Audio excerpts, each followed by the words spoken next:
nuyu ku ci nekk ci turam ak santam dina wax ne am naa contentement bu mag ak mbégte di leen gisaat fii ci suñu plateau bi nga xam ne moom mooy interview avec waaye interview avec bu tey bi nag dina xaw a spécial léegi di ngeen xam pour lan tey nag on a le plaisir di dalal ki nga xam ne moo di Talla Diazaka xam naa ne que ñu bëri xam nañ ko ci yéen alors Talla ñu ngi lay nuyu di la ziyaare bu baax di la dalal ci suñu plateau bu yanj bi ñu bàyyi la nga nuyoo ak ñi nga xam ne ñoo lay seetaan. waaw asalaamaaleykum Awa maa ngi lay nuyu di nuyu sama ñaari jumelles yu ñaaw yi di nuyu képp koo xam ne yaa ngi si plateau bi di kontaan nekk ci di nuyu waa Tëngéej bi nga xam ne fa laa juddoo fa laa yaroo fa laa màggee muy sama dëkk boo xam ne moom mën naa ni mënuma ko jëndee ak dara. donc contentement donc laa am ci plateau bi. macha allah merci beaucoup Talla di la jaajëfal bu baax yow itam xam naa lu yàggul dara léegi dinañ gën a xuus ci waxtaan bi ñëwaat ci sa album bi nga xam ne génne nga ko lu yàggul dina génn lu yàggul dara incha allah. ñu gën ci faram fàcce waaye nag surprise bi mooy tey nag interview avec dañ ci am yeneen ñaar yoo xamante ne dinañ bokk ak ñoom plateau bi muy Ma et Mota nga xam ne xam ngeen ko à travers les réseaux sociaux ak ci télé yi di leen dalal bu baax Ma et Mota. Un plaisir d'être avec vous. Merci beaucoup pour ce plateau spécial, mesdames, messieurs. C'est un honneur d'être avec notre frère, notre ami, notre collaborateur, un artiste qu'on ne présente plus au Sénégal parce que, à sa manière, il a su imposer une musique générale, ben rythme, ben style boo xam ne Mota foo ko gis da ngay xam ne Talla mu ngi nii donc album bu bees mu war a génn ñu war ko waxtaanee waaye surprise yi ci biir waxtaan bi dañ ciy ñëw nank par nank n'est-ce pas? 5 ans d'écart entre ces deux albums. Aujourd'hui, on se pose pour pouvoir parler de tout ce qui a tourné autour de ce grand événement. Melo bu ne la woote et bêtement li tax ma ne bêtement mooy en tant qu'artiste il a su très tôt se faufiler dans différents genres musicaux. Peut-être maintenant daf ñu bëgg a wane positionnement ak xëy na ni mu ci nar a mën a dëgëree mais les gars on va le découvrir ensemble parce qu'en exclusivité vous serez avec nous avant la sortie de l'album pour voir tout ce qui est en train de se préparer. Alors c'est une première, merci beaucoup Awa, un album de 7 titres qu'on va découvrir ensemble, la sortie officielle le 17 novembre, mais pendant ce temps, découvrons ce qui va se passer. Inch'Allah. Alors, comme les jumelles l'ont bien dit, c'est la sortie d'un album boo xamante ne ni préparez-vous les Sénégalais, vous allez être agréablement surpris avec ce talent de Talla, Inch'Allah, Talla. léegi nag bëgg nañ nag xam passion musicale bi nga xam ne développé nga ko naka la judduwee bëgg nañ xam du fekk sax li sa papa nekk waykat war na nekk tamit fee mu guidé la ci li nga xam ne moo di musique mais bu ñu génnee loolu ci li nga xam ne moo tax nga dugg ci musique lan mooy sa raison principale bi nga xam ne moo la gën a poussé yow nga daal di dugg li nga xam ne moo di musique. waaw xam nga boo juddoowee ci famille griot avant tout géwël moom li ñu ko xamee mooy tëgg ak way donc rawatina sa papa nekk ci musique nampatal la ci rawatina y avait un groupe boo xam ne c'est un groupe très reconnu au Sénégal muy groupe Bamba Ji Fall nga xam ne ñoom ma tette ci musique ñoom ma yar maa ngi kii ci occasion bi pour ñaanal suma papa Koutaay bi nga xam ni moom aussi dafa génn àdduna bokkoon parmi les 5 de groupe Bamba Ji Fall nekkoon sama papa ci turam laa jàngee wax te moom aussi moo ci gënoon ñeex baat daan téye refrain yi ci wàllu bu nekk donc je pense que ni foofu laa jëlee way mooy que dama ko bëgg te quelque chose la boo xam ne nii je pense que ni voilà sama papa nampatal mën na ma ci quoi donc je pense que ni foofu la quoi. D'accord alors nga nekk doomu waykat Mame Goor Diazaka ñu bëri xam ko yàgg na nekk artiste épaté ñu bëri doon ko suivre mu jigi saay gis nañ ni que nekkatul ci musique bi mi ngi ci li nga xam ne moo di politique alors yow nga judd ci wetu koo xamante ne dafa nekk musicien ba sax mën na nekk référence pour yow alors nga gis ko mu nekk léegi politicien lan nga mën a wax ci loolu fee boobu nga xam ne sa papa dafa jigi saay nekk politicien alors que ñu bëri ñoo xamante ne ni suñu amee parent buy way ñooñu dañ leen di jàppale topp leen ci li nga xam ne mooy seen bëgg-bëgg ci wàllu musique des fois sax nga gis parents yoo xamante ne ni dañ lay ne nekk artiste du lu yomb duñu bëgg sax seen doom dugg ci li nga xam ne moo di domaine boobu noonu est-ce que mën nga ñëwaat ci loolu tamit s'il te plaît. Ouais mais je pense que ni tey xam nga quand tu as un papa boo xam ni def na 25 ans de carrière donc moom aussi am na ay bëgg-bëggam donc bu fekkee ni bëgg-bëggam mooy de faire de la politique donc il a le droit de le faire et que man moom je pense que maa ngi ci musique actuellement Mame Goor c'est un incompris Talla c'est un artiste. Ah ouais. Voilà Mame Goor moom c'est Mame Goor. voilà moom xam nga am na ay passion ci politique donc li ma mën dong mooy ñaanal ko. parce que nit ku nekk boo sañoon sa papa nekk président de la république nit ku nekk boo sañoon sa papa nekk monsieur le maire ndax dafa neex. voilà donc nag li ma ko mën a ñaanal rek mooy bon vent ci politique bi mu nekk. donc man actuellement li ma focus mooy sama carrière musicale. donc voilà donc ci laa nekk et je pense que ni voilà loolu laa gëm quoi. très bien alors Maïmouna yéen tamit du ñàkk am ngeen ay questions yoo xamante ne ni xëy na day dem ci li nga xam ne moo di début carrière ki nga xam ne moo di Talla su nekkee am ngeen tamit ay contribution ci li nga xam ne mooy plateau bi mën ngeen si ñëw. mu nekk un artiste jeune qui n'a pas forcément une carrière qu'on stipule ci cadre jeune talent. Je déteste ce terme parce que mon touram malheureusement daf ko jiitu. Il a dit tout à l'heure son père est un artiste renommé certifié dans la musique sénégalaise. Mais toppul ci ginnaaw rek moom dans sa crédibilité artistique il a su véritablement liggéey ci moom def ay hit teel a am fit di collaborer ak ay artistes yu mag. Talla comment a été la transition nga teel a jóge Tëngéej ne damay song mag ñi seen bu mag bu ne nga taxaw fa artistes yu mag yi respecté la te boobu sax defe naa album sax amagoo ko woon. waaw je pense que ni nit balaa ñu la respecté da nga respecté sa bopp ba pare.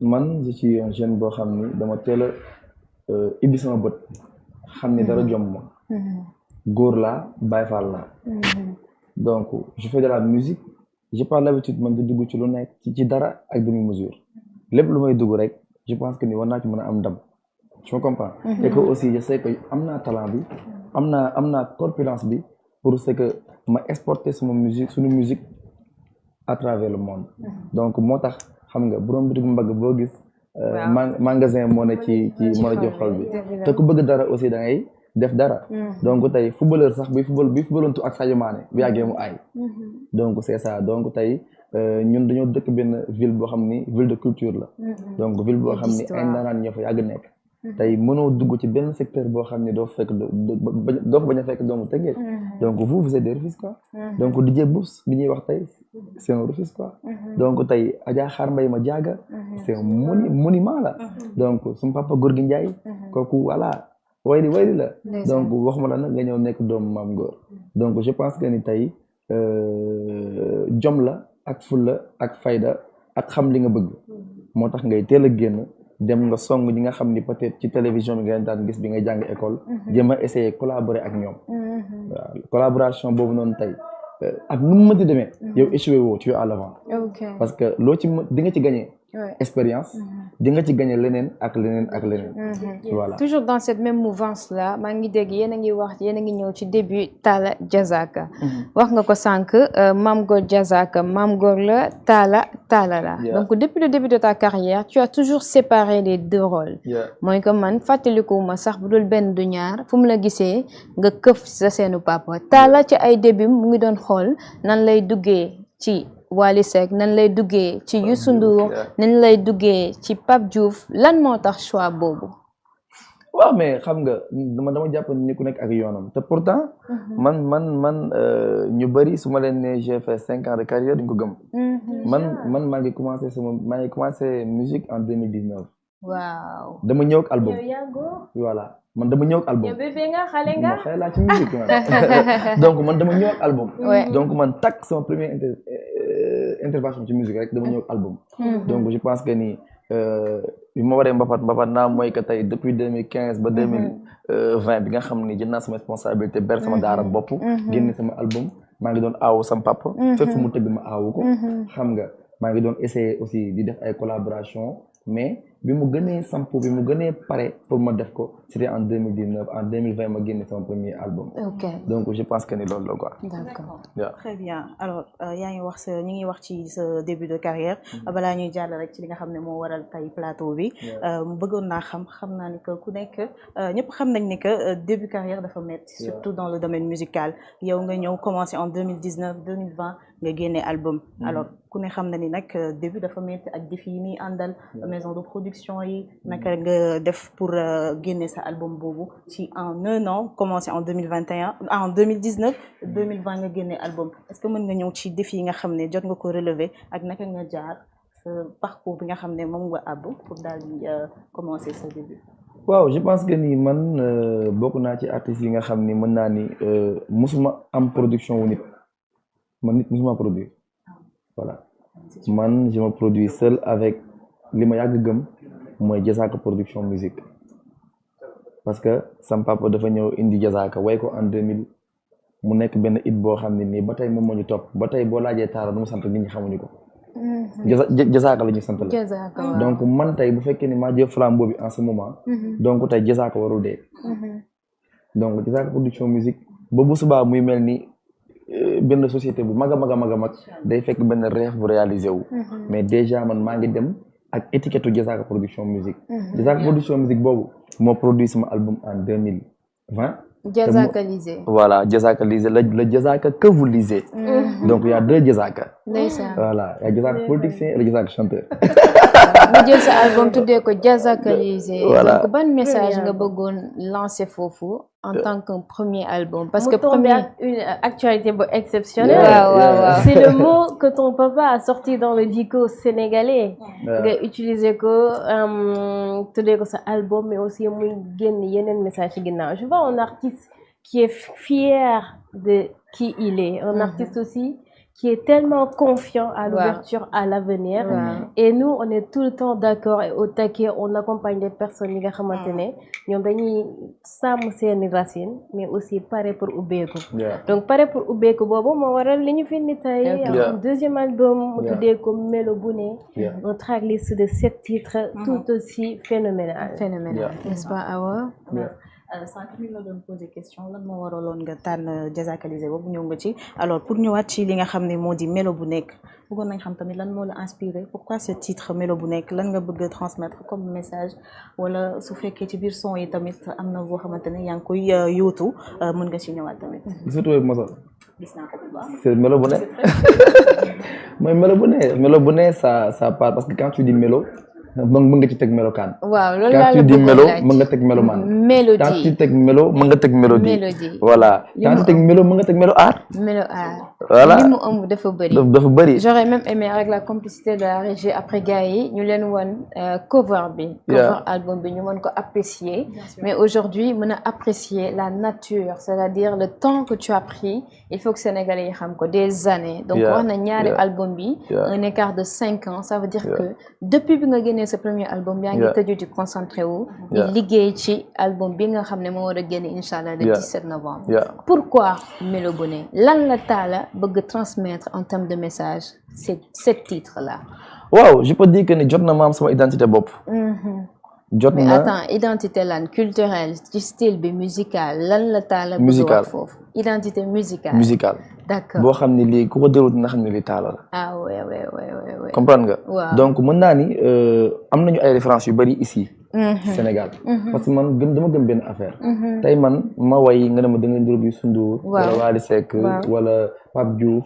wala Mame Gor wala Gorgui Ndiaye. loolu fierté la. parce que tey du ma gis ay icônes yu nekk fii. nekk ay grands hommes yoo xam ne liggéey nañu ci culture Sénégal lu nekk. après may dem di roy beneen nit boo xam ne nii peut-être il n'est pas sénégalais. donc li ma bëgg a wane ci xar kanamu album Melo bu ne. mooy que c'est un mélange. mélange la boo xam ne liggéey nañ ko diggante Sénégal Mali ak Côte d'Ivoire. donc ma liggéey ko pendant 1 an 6 mois. ak ay kàngam yoo xam ni ce sont des gens très respectés dans la musique africaine. et je pense que ni jot na ma wane sama touche. à travers la musique. et jot na aussi sénégalais yi xam ni Talla mi dafa mën li muy def. très bien donc là c'est une confirmation si on t'entend bien Talla dafa nekk di confirmer. li nga xam ne mooy mën-mënam confirmer talent. mais c'est le vol 1. c'est le vol 1. ah il y a c'est en 2 parties. voilà donc li EP wu 7 titres là. on a fait 32 morceaux. waaw on va sortir 7. en janvier on va sortir un autre 7. Alors, ces titres qui nous attendent, ces titres qui tournent autour de Sombre en featuring avec Cheikh Nia Guitare. En première entrée, Cheikh Nia. Waaw, Sombre benn morceau la boo xam ni je parle de moi. ok. parce que ku ñu nee sombre rek. mooy yaa lëndëm yow. waaw da nga lëndëm. waaw c'est-à-dire que il faut que j'explique les gens man maay kan. waaw. voilà donc boo li nekk ci première son wu album bi mooy explication lay def.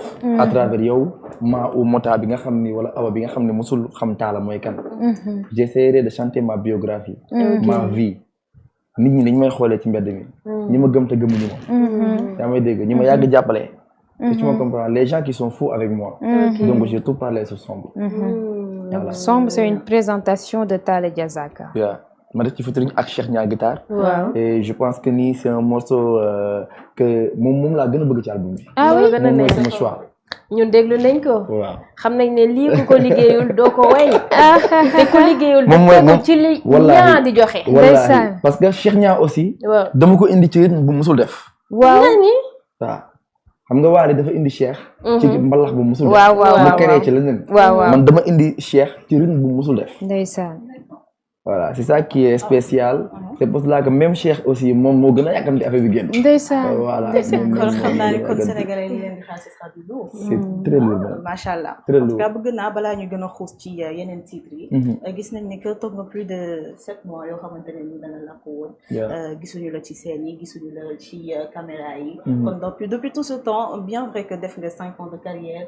entre ñaari album yi def na 5 ans. n'empêche yaa ngi doon def ay single. mais le fait que nga tëju woon plus de 7 mois. lan la loolu dafa am loo xamante ne daf la ci yee. wala da nga am benn rétrospection boo xam ne da nga ko def ci sa bopp. ngir mën a liggéey bi nga xam ne def nga ko 35 nga wax. 32 c'est pas n'importe quoi. c'est quelque chose de grand. donc depuis tout ce temps yaa ngi liggéey en sous kenn xamul kenn yëgul. lan moo waraloon silence boobu noonu nga toog depuis plus de 7 mois. ñu daal di doog a ñëw tëll ñëw nag indil lii Sénégalais. waaw je pense que ni tooguma sax pour bañ a jouer parce que man maa ngi jouer mes clients ñoom ñu ngi may fekk ci boîte yi mais bon je suis resté pendant 7 ou 8 mois boo xam ne j'ai pas fait de réseaux sociaux. c'est-à-dire que c'était mon choix parce que je pense que ni jot na xam nga ñuy waxee suñuy œuvre. tu me comprends et malgré que les réseaux sont là pour nous. Et tu me comprends? Donc aussi, trop de communication, des fois, toute la communication. Et il faut savoir aussi comment communiquer et quand on communique.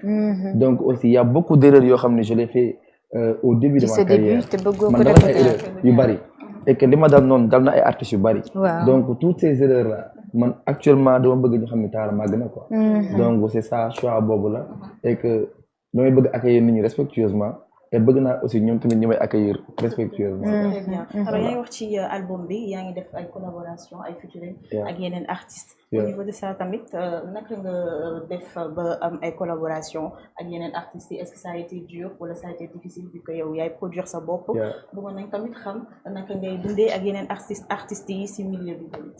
waaw xam nga loo amul moom daa fekk sa waay am ko. donc loolu la donc je peux dire que ni je remercie Bala Diabaté.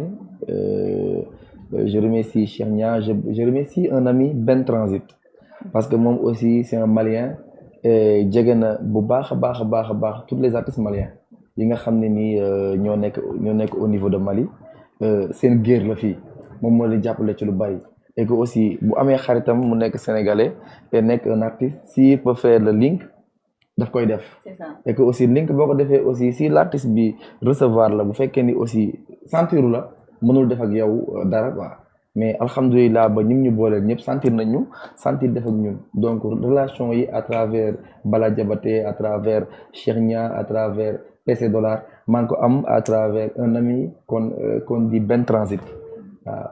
D'accord. Donc doon la ba tey ci 7 titres yi gis naa ni que am na titres yu bëri yoo xamante ne xam naa sénégalais am na surprise yu bëri yu leen ci xaar featuring yi nga def nag bëgguma ci gën a xuus parce que xëy na am na looy waajal pour sénégalais surprise lay resté alors ci 7 titres yi naka ngay def ba choisir si sa titre yëpp naka ngay def ba choisir titre son yi ay da ngay toog di xalaat di méditer ci li nga xam ne mooy titre yi ngay choisir wala da nga am processus boo xamante ne ni da nga ciy jaar pour ne son bi kat nii laa koy tuddee.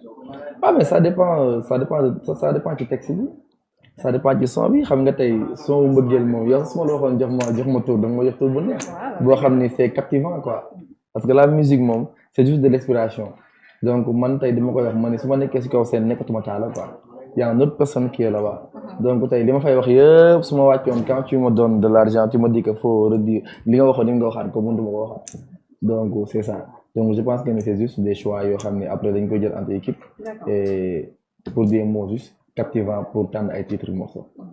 Très bien alors Maïmouna 7 titres yi xam naa du ñàkk am na yéen tamit vu que déglu ngeen ko du ñàkk yoo xamante ne bëgg ngeen peut-être mu décortiquer ko wala mu ñëwaat si indi ci ay leeral. su fekkee am ngeen ay questions yu jëm ci 7 titres yi nga xam ne war na génn le 17 bii nii. deuxième album bi wax nga producteur yi nga xam ne ñoom nga liggéeyal muy Balla Diabaté The Best Production ñoom ñëpp indi seen couleur ci album bi. donc nga servir ñu sombre servir ñu Ma Best servir ñu Car National Hôpital Sokhor Remember Jazaka fit Tarba Mbaye Massamba ak Yérim elle fait des dégâts donc yooyu yëpp couleur musicale yi nga jaxase diversité bi nga jaxase est-ce que métti woon tey pour Talla ñëw jël nekk ci direction bu bees bi mu def nii bu mu nekk nii ba pare tànn ko surtout tànn way yi tànn tur yi waaw transformation bi métti woon na nag waaw nga nag nga fekk doomi géwal nag goo xam ne géwal la waaw xam nga après nga bëgg ko indi ci ay afro ak ay dangam ak dangam day métti quoi mais bon xam waaw nga man aussi j'ai fait à l'école des arts man nekk naa ci Adolphe Coly donc yàlla dogal na ni j'ai un peu appris la musique n'importe quelle cadence bi nga xam ni moo nekk ci musique war naa ko mën a def en plus xam nga tey à Rufisque ñun suñu génération il y avait une génération de PNJ loolu c'est longtemps voilà donc ñoom aussi ñu daan dem di bàyyi voilà te man rappeur laa woon xam nga voilà te man rappeur laa woon aussi ouais j'étais dans un groupe qui s'appelait Strong Boy moom ak Big Leuz ma tuddoon ci Yankesh donc un rappeur pour mu impliquer wu ci un morceau afro du métti quoi et y a tout un am na nit ñu bari ñoo xam ne ils ont ku ci mel ni Faza Babs il a beaucoup travaillé sur ce album voilà malgré que on n'a pas pu am temps moom morceau yi nga xam ne def na ko mu bokk ci album bii di génn mais album bi vol 2 bi moom def na ci ay duo comme sama duo ak Popasa ma jox la ko fii en exclusivité voilà comme sama duo ak sama papa Gorgui Ndiaye voilà donc ça c'est un autre vol 2 boo xam ne nii dama koy jéem a liggéey ci base bi foofu jéem a xool comment on va essayer voilà génne ko quoi. nekkoon nga rappeur loolu tam bëggoon naa nga taxaw si. le fait que nga nekkoon rappeur jékki saay da ngay arrêté rap bi carrément wala tu prévois ñëwaat ci ay style yoo xamante ne dafay rapporter rap bi. waaw mais non xam nga boo nekkee jeune moom affaire jeunesse donc ngay jàng ci école ñun suñu génération y avait des Fosco y avait des beaucoup d'affaires donc. ay affaire jeune la rek gars yi dugal la ci noonu mais bon boo demee ba ci biir nga xam ne yow direct gawlo moo nekk sa yaram mën na ko ma géej ak saafal géej ak say baam nga nekk géwal pire donc am na loo xam ne nii après mooy loolu quoi et moi j'aime le rap et j'ai beaucoup d'amis rappeurs yoo xam ni dama bëgg seen yëf quoi mais bon en globalité daal transformation boobu laa def dem école des arts après ñëw fekk ci pas bi ci mbalax bi quoi. alors bu le 17 bi incha allah gis naa ne que yaa ngi prévoir conférence de presse certainement di nga wax ci album bi sénégalais yi lay déggee yëpp dinañ ci ñëw au-delà de ça tamit bëgg nañ xam ci say projet yan projet nga prévoir su album bi disponible ba noppi pour sénégalais yi nga xam ne ñoo lay déggee di la topp saa su ne. waaw je pense que ni le 17 incha allah dañuy def conférence de presse mooy nekk le jour de sortie de l'album. fële ca restaurant Jëngal nekk Corniche des Almadies donc c'est à partir de 16h et je pense que ni maa ngi invité ñëpp xarit am di jàmm mbokk képp koo xam ni yaa ngi bëggee Talla Diazaka nga ñëw jënd premier CD bi c'est ça donc après ça aussi am nañu ay dates yu bari yoo xam ni je pense que ni su may tàggatoo ci émission bi dinaa ko affolé pour gars yi au moins ñu am ko voilà xam bu ñu jógee ci album bi fu ñu jëm premier show Talla Diazaka fan la ak deuxième show bi ak troisième show bi actuellement daal maa ngi toog ci album bi daal samp ci album bi nii. si mën a ñëw waxal fan la Sénégalais di fekk bu album bi jàllee sa show yi ngay def fan nga koy faral di tëggee est-ce que même endroit la yi nga daan def wala da nga changer endroit yi nga xam ne moom lay tëggee. waaw mais je pense que ni le 5 inchallah décembre maa ngi nekk Baaramundi mu nekk premier show après sortie album bi donc le 12 maa ngi nekk Vogue Rooftop Green mu nekk aussi show boo xam ni mook album bi ñuy ànd donc le 19 décembre maay COP 21 d'accord voilà donc actuellement décembre daal sénégalais mën nañ xaar lu ne am na yeneen date yoo xam ne aussi ñu ngi koy jéem a négocier te ñu ngi koy jéem a xool comment on va essayer pour impliquer ko à ce que album bi am benn autorité boo xam ne bëgg nañ ko quoi. incha allah alors waa Régie ñu ngi may signaler que li ñu desee si waxtu bëreetul. Maya Mota xëy na ci conférence de presse bi yéen tamit vous serez présente naka ngeen koy waajalee. Bon, ça sera avec joie, hein, di wax ne gars yi, ça se passe le 17 novembre, Inch'Allah.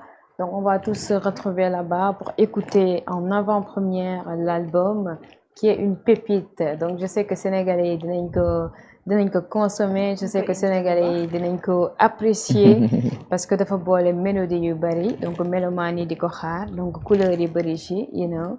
Ak ay melokaan yu bëri comme ni mu ko waxee et je sais que ça va très bien. C'est pour les mélomanes. Voilà.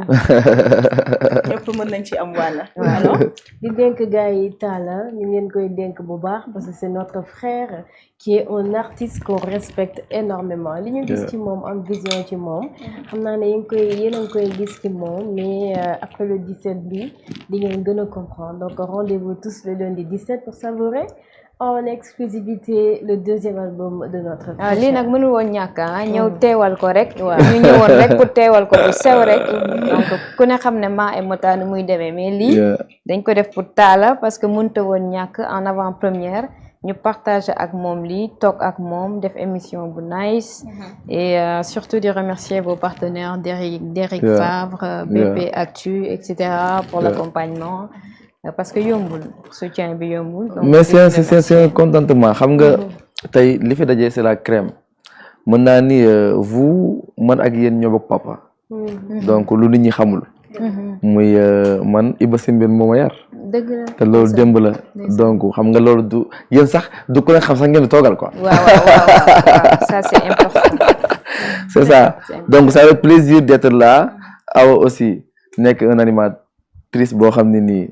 guerrière là donc je suis très content d'être là waaw je suis très content et que maa ngi jox gars yëpp rendez-vous inchallah di gërëm nag Bala Jabaté parce que nit moom donc par sax ci sot la bokk donc di artiste bu mag boo xam ne nii c'est le fils de Toumani Jabaté c'est le petit frère de Sidiki donc il m'a beaucoup aidé à travers l'album là voilà fexe na par force ba def ay toucham pour mu frappant voilà donc mën nañu xaar clip bu bees tak inchallah le jour de conférence de presse inchallah fële ci jëngal di gërëm Cheikh Nia guitare di kontaan ci moom ci participation mu def ci album bi ak The Best Production maa ngi gërëm The Best il a beaucoup fait pour l'album wallaay ak sañ def nga xam ni sonal naa ko trop avec tout le staff de Talla Diazaka maa ngi leen di gërëm di leen sant di leen jox rendez-vous inchallah le 17